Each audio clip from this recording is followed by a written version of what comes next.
Ja, res je, v bistvu doprejle nisem vedel, kdo bo dobil ta naziv, tako da sem res počaščen in si v veliko čast to štejem, glede na to, da verjamem, da je bila letos res težka izbira za ta naziv in ja, sezona je bila super za mano, res pa je, da je manjkala tista pika na i, sploh na tistih največjih tekmovanjih na svetovnem prvenstvu,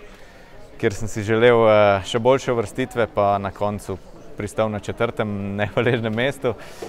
Pa v skupnem seštevku svetovnega pokala jasno sem si želel skupno zmago in se tudi ta ni šla, tako da je vedno tam pri vrhu je tanka linija med tem, a ti uspe ali ti spodleti, ampak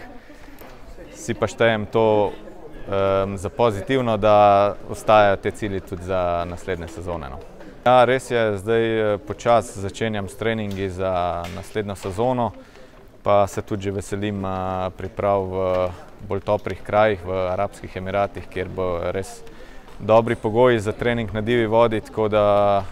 to pa pride januarja in se veselim, da grem tja trenirati, da bom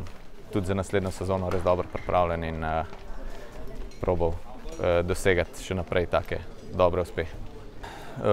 Predvsem zaradi bližine, ker je bližje, pa tudi zaradi tega, ker mi sama proga bolj ustreza. Lansko leto sem bil v bistvu prvič na reunionu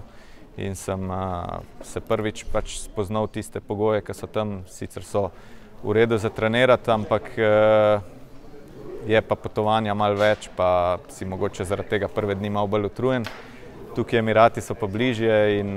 tudi sama proga je bolj divja, tako da mi to bolj ustreza, da pridem